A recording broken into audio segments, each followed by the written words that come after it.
Essa é a principal dificuldade que faz você não ter sucesso no tratamento da dor. Seja você um fisioterapeuta tratando pacientes, ou seja você um paciente em tratamento para dor crônica. Quando eu falo de dor crônica, eu estou falando só dos casos de dor que já ultrapassaram 3 meses, ok? Então qual que é a principal dificuldade? Eu vou fazer uma analogia da psicologia porque vai ficar muito claro para você. Imagine que você tem ansiedade e que seu irmão tem depressão. Na psicologia existem tratamentos padrão ouro. E imagine também que o seu outro irmão, né, tem insônia crônica.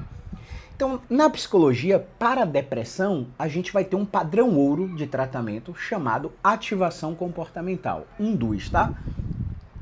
Na ansiedade, a gente vai ter padrão ouro, né, um tratamento de exposição gradativa.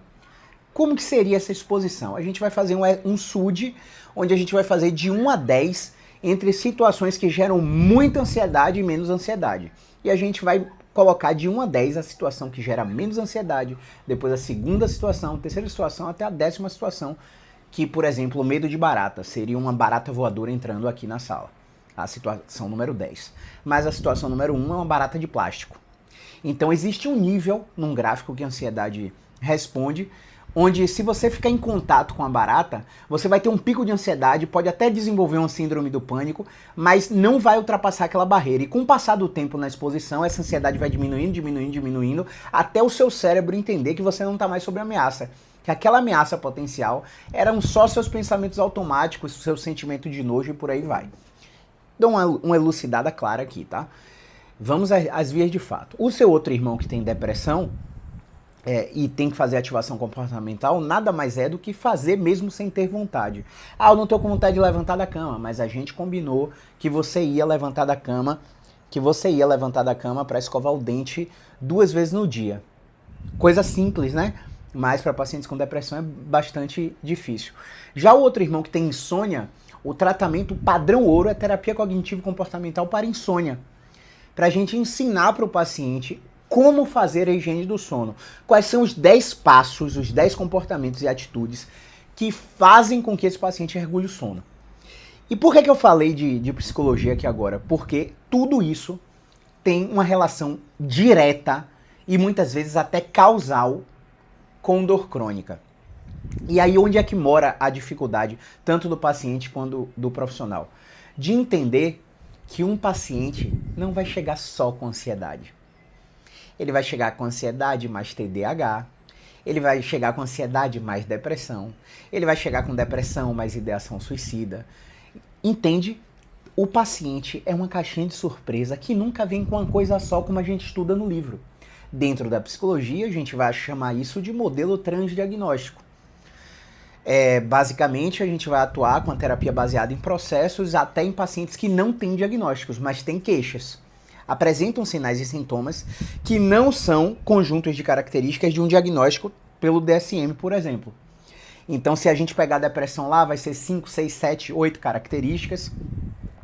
E o paciente não vai vir com uma receita de bolo com as 8 características para você, esse paciente tem depressão. Né? O paciente às vezes vai vir com 2 características de uma coisa, uma característica de outra, e aí não tem diagnóstico fechado. Por que não tem diagnóstico, você não vai tratar? Não, o paciente tem uma queixa. A gente vai aplicar a terapia baseada em processo e por aí vai. Ponto. Parou aqui e agora vamos transitar da psicologia com essa analogia que eu te expliquei para a fisioterapia e você vai entender onde eu quero chegar aqui agora. O fisioterapeuta hoje, ele é treinado para tratar diagnósticos médicos. Como assim, Caio? O paciente chega com dor no joelho, ele fala, é condromalácia patelar, vamos fortalecer. O paciente chega com dor no ombro, ele fala, é bursite ou tendinite do manguito rotador. Vamos fortalecer, vamos descomprimir, vamos fazer terapia manual. Né? Voltando ao ponto do padrão ouro, pessoal, voltando lá para o aspecto da psicologia, só para você ter uma ideia, existem estudos que provam que a conversa da psicologia, usando as estratégias, é mais eficiente até do que fármacos para depressão, para ansiedade, por exemplo, para insônia. Tem paciente tomando alprazolam, Rivotril, indutor de sono, melatonina, chá de mulungu e por aí vai. Só que o padrão ouro é terapia cognitivo-comportamental para insônia, que quando é estudado em ensaios clínicos randomizados, tem resultado superior e se torna um tratamento padrão ouro, tá? Voltamos para a fisioterapia. Então o fisioterapeuta hoje, ele é treinado para tratar diagnósticos médicos. O cara tá com a dor no quadril, é uma bursite trocantérica, uma tendinopatia de glúteo. O cara tá com a dor na lombar, é hérnia de disco. O cara tá com a dor na lombar que desce para a perna, é dor ciática. E na fisioterapia não é assim que funciona. Por exemplo, um paciente com dor lombar, ele pode ser um bloqueio de movimento por rigidez, ele pode ter uma aderência de raiz nervosa, porque foi subtratado quando ele era dor aguda. Quando ele tinha uma dor aguda, não foi tratado corretamente, ele virou uma aderência de raiz nervosa. Ele pode ser uma radiculopatia, ou ele pode ser uma articulação estruturalmente comprometida por uma artrose severa, ou ele pode ser uma artropatia inflamatória que evoluiu de um procedimento cirúrgico que não deu certo, né? Ele pode ser um aprisionamento de nervo periférico, ele pode ser uma síndrome dolorosa crônica. E nada disso tem a ver com os diagnósticos que vocês encontram nas ressonâncias magnéticas ou com os diagnósticos que vocês encontram no médico. Por exemplo, um paciente entrou em contato na central falando: eu já tenho um relatório do meu médico e o meu médico prescreveu 10 sessões, eu tô com uma dor no glúteo, ele disse que eu tenho uma síndrome do piriforme, eu preciso fazer a avaliação? A gente entende que é uma pergunta de leigo e por isso que a gente está aqui para esclarecer. Porque o que o médico fez com você foi dar um diagnóstico do médico. E provavelmente ele prescreveu um tratamento, né? Qual foi o tratamento dele? O remédio que você vai usar por determinado tempo, a injeção que você vai tomar e por aí vai. Na nossa experiência, o que acontece? A maioria dos casos não melhora assim. E aí param na fisioterapia, achando que tem que tratar a tal da síndrome do piriforme, a tal da hernia de disco, a tal da tendinite, o tal do esporão do calcâneo, o tal do ciático que estaria inflamado. Entendam, pessoal, médico estuda medicina, fisioterapeuta estuda fisioterapia. Então, a fisioterapia dispõe de ferramentas para te avaliar e te diagnosticar com base nos distúrbios do movimento que você apresenta, que estão influenciando na sua dor, na sua capacidade de realização de tarefas simples, como atividade sexual, atividade de lazer, atividade esportiva, carregar peso, se vestir, por aí vai. E também a fisioterapia vai interferir diretamente na severidade do sofrimento que está associado à sua dor e à sua redução da capacidade de realização de tarefas, a incapacidade. Então, nesses 3 pilares, dor, sofrimento e incapacidade, a fisioterapia tem seu próprio diagnóstico. E aí não vai importar se você veio com diagnóstico de esporão de calcâneo do médico ou de hérnia de disco de outro profissional. Porque, mais uma vez, uma hérnia de disco pode ser um bloqueio de movimento, pode ser uma radiculopatia, pode ser uma articulação comprometida. E quem vai te falar isso é o fisioterapeuta. Então, o maior erro, tanto de profissionais quanto pacientes, é buscar o especialista. Caio, como assim? Como assim, Caio? É muito simples, pessoal. Uma outra analogia para você entender. Vamos supor que sua esposa está com dor abdominal e é do lado esquerdo e ela acha que é o estômago, porque o estômago está aqui do lado esquerdo. O que ela pensa como leigo? Vai direto no gastro. O gastro vai perder a viagem? Não vai perder a viagem.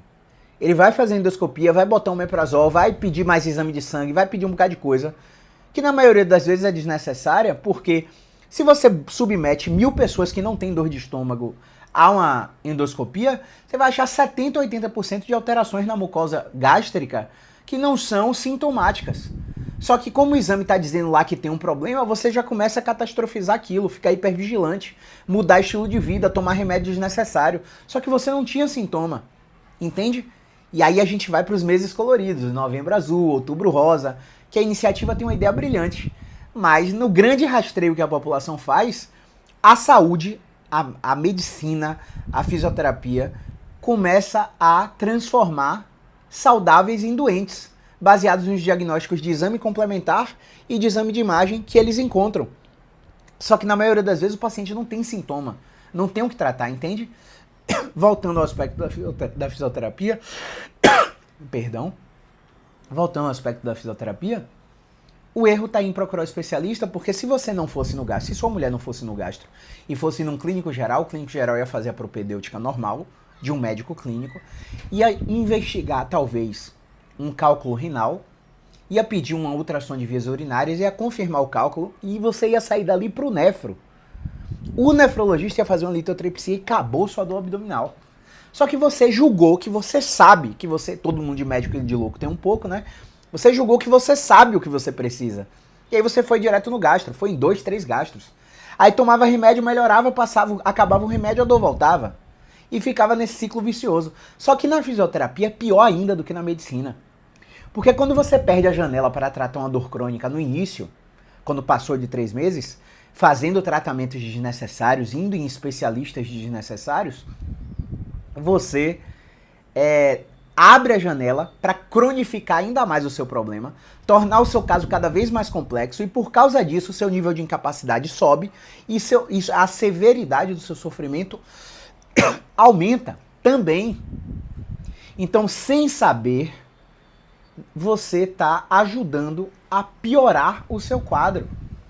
Porque sabe por quê? Porque sua avó foi no osteopata e você acha que precisa do osteopata, porque sua avó melhorou com osteopatia. Seu tio foi no acupunturista e melhorou, e tem um problema no mesmo lugar que você tem. E aí você acha que você precisa de um acupunturista também. Faz sentido. Eu, quando não estudava, também pensava assim. Só que à medida que o conhecimento foi chegando, a gente viu que essa é o maior erro dos profissionais e dos pacientes e que geram mais custos nos serviços de saúde. Só para você ter uma ideia, tem um estudo americano de 2014, salvo engano, da Julie Fritz e colaboradores, onde eles testam em dor lombar, por exemplo, que é a causa mais comum de visitas a consultórios médicos e fisioterapêuticos, eles testam o seguinte: vamos pegar 1000 pessoas e jogar para o médico primeiro e 1000 pessoas e jogar para o fisioterapeuta primeiro. Quando analisa a rotina para tratamento de uma dor lombar, o caminho das 1000 pessoas que vão no médico é médico, remédio, ressonância, volta no médico. Não melhorou, injeção. Não melhorou, aí vai para a fisioterapia. Na fisioterapia, faz a fisioterapia convencional e não tem alta na fisioterapia. Ele volta para o médico julgar se tem alta ou não. E o médico não sabe os critérios para dar alta da incapacidade. Ele sabe os critérios para dar alta da doença. Então, por exemplo, dor lombar não é uma doença. Dor lombar é um sintoma. A dor lombar pode ser secundária à doença se, por exemplo, você tiver uma mielopatia compressiva. Que aí não basta aparecer a mielopatia na ressonância magnética. Seus testes do exame físico têm que estar compatíveis com as alterações da ressonância. Porque a ressonância, em 95 a 98% dos casos, só mostra alterações compatíveis com sua idade, com seu gesto esportivo ou de atividade física e com seu gesto de trabalho. Então, aquelas alterações que aparecem na ressonância, na maioria esmagadora das vezes, não explicam por que está doendo.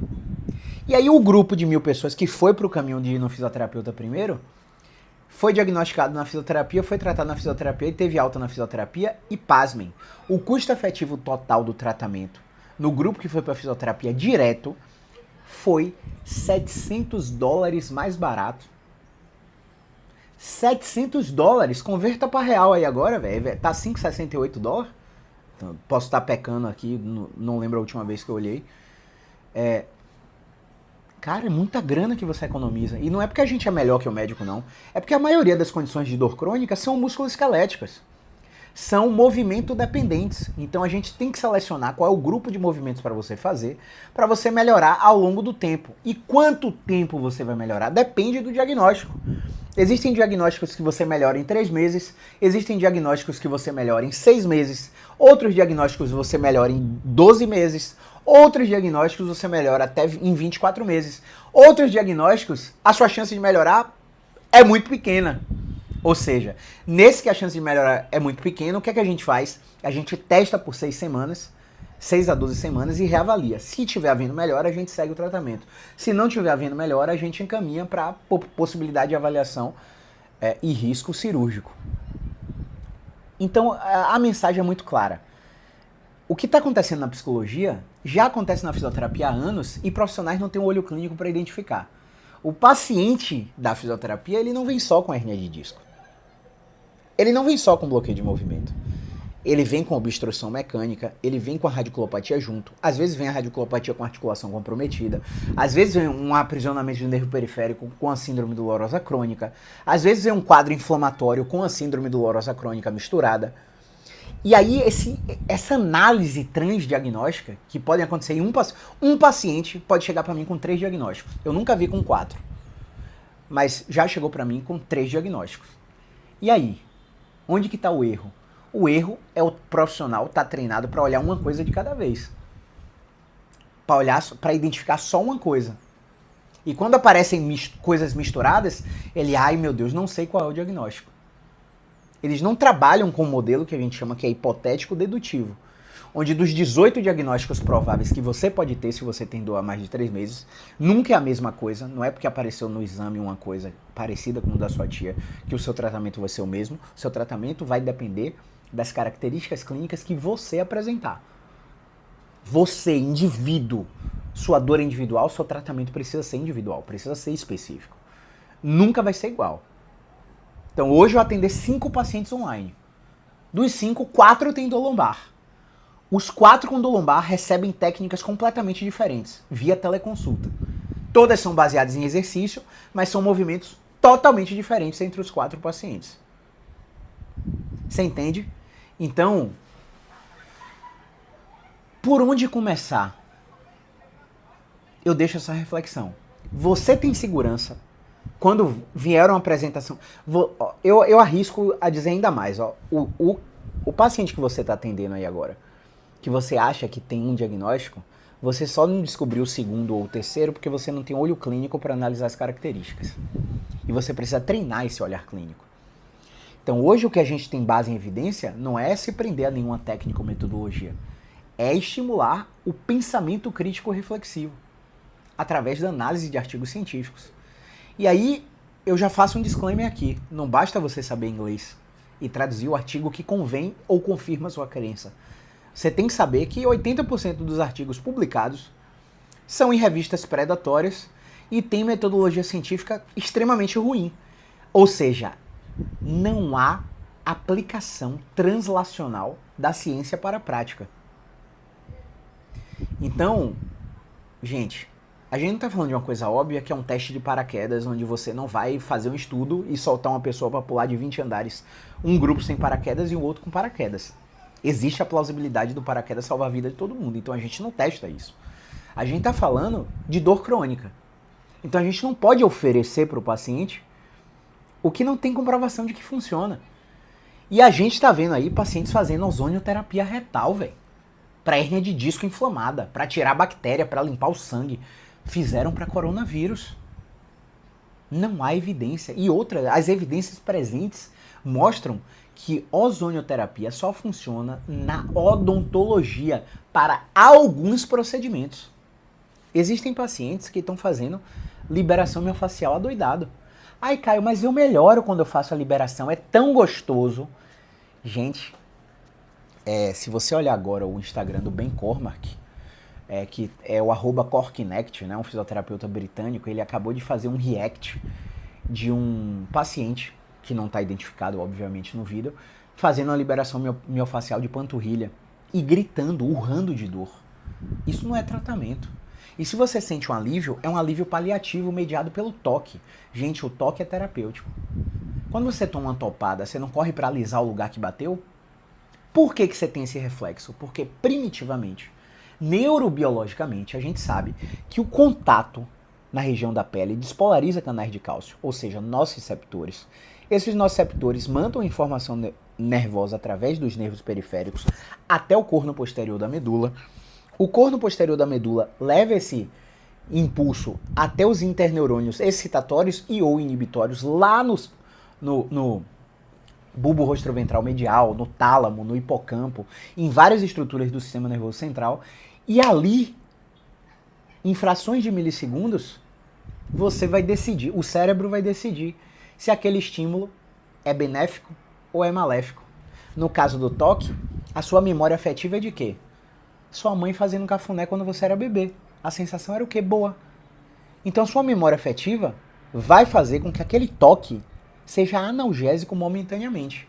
Mas se você tomar uma topada e um pitbull estiver atrás de você, e você sabe que o dono daquele pitbull não dá vacina, ou seja, se o pitbull te morder, você corre risco de ter infecção por raiva. E você sabe, né? Infecção por raiva, ou você toma antirrábica, o antídoto rápido, antirrábica, enfim, não sei qual é o nome do processo lá que você tem que tomar. Ou você toma, esse processo, essa injeção e tal, ou você tem risco de morte. Então, a ameaça potencial é muito maior do pitbull. Sabe o que vai acontecer? Seu bulbo rostroventral, seu tálamo, seu hipocampo vai ativar sua memória. E a sua memória vai ativar sua amígdala. Detectando a ameaça, a amígdala vai descarregar adrenalina na sua corrente sanguínea, dilatar suas pupilas, aumentar o débito cardíaco, para que você fuja ou lute contra o pitbull. E nesse momento, o seu cérebro bloqueia praticamente 100% do impulso nervoso que está desencadeando dor pela topada que você tomou. Às vezes você pode ter até pisado num prego. Se a ameaça potencial for maior do que a ferida que você percebeu do prego transfixando seu pé, você não vai sentir dor. E por que eu estou falando disso e aprofundando tanto do ponto de vista neurocientífico para você? Para você entender que tratar dor não é fortalecimento muscular, pô. Tratar dor não é alongamento. Tratar dor não é ligar aparelhinho de ultrassom, calorzinho, TENS, laser. Tratar dor não é isso, pô. Eu estou aprofundando do ponto de vista neurobiológico para você entender que, por exemplo, muçulmanos israelenses que têm uma cultura de mimetizar o sofrimento que Cristo teve na cruz, são criados, culturalmente criados, para sofrer um fenômeno de autoflagelação numa saga, numa peregrinação, onde eles pisam em brasa, onde eles se ferem para mimetizar o sofrimento que Cristo teve na cruz. Essa pessoa que foi criada nessa cultura não está sentindo dor, ela está sentindo prazer. Só que só de imaginar a cena que eu acabei de explicar para você, você já teve uma memória aversiva. Você já teve uma intensidade de sofrimento no cérebro. E você se imagina na situação e você provavelmente sentiu dor. Você não precisa ter alguma lesão para sentir dor. Basta que a ameaça percebida seja aversiva. Seu cérebro produz a dor. Não é porque a bursite está aqui atacada ou a hérnia está aqui atacada que está doendo lá. Está doendo lá porque o cérebro está produzindo a dor lá. Então não basta eu chegar na lombar e manipular você. Não basta eu chegar na lombar e enfiar ozonioterapia. Entende? Bom, então, você que é fisioterapeuta, você que é paciente agora sabe que a gente tem um modelo de atuação que é transdiagnóstica. E que você nunca vem com um problema só, sempre vem com múltiplas comorbidades. E quanto mais comorbidades você tiver relacionado à sua dor crônica, provavelmente mais complexo será o tratamento, mais demorado será o tratamento, variando aí de novo entre 3, 6, 12 e 24 meses, a depender do seu diagnóstico. E algumas vezes você vai precisar de mim e de outros profissionais. De mim, do médico anestesiologista, de mim, do psicólogo TCC, o ACT, o DBT, por aí vai. De mim e do educador físico, né? De mim e do dentista. Às vezes só de mim, é verdade. Mas eu quero que você entenda a complexidade que é tratar dor crônica. Para que você não entregue sua saúde a qualquer profissional e para que você, que é profissional, não entregue seu conhecimento, sua capacidade de aprendizagem a qualquer curso que você vê por aí pelo mercado. Beleza? Infelizmente esse vídeo passou de 6 minutos, que eu prometi aqui em casa que ia acabar em 6 minutos. E também passou de 15 minutos e por isso você não vai ver a íntegra dentro do Instagram, que só deixa eu postar 15 minutos. Mas você vai ver a íntegra no YouTube, tá bom? Eu espero ter ajudado e colaborado para que você entenda que não é qualquer profissional, não é qualquer técnica, não é qualquer curso, tá bom? Um grande abraço, movimento é vida.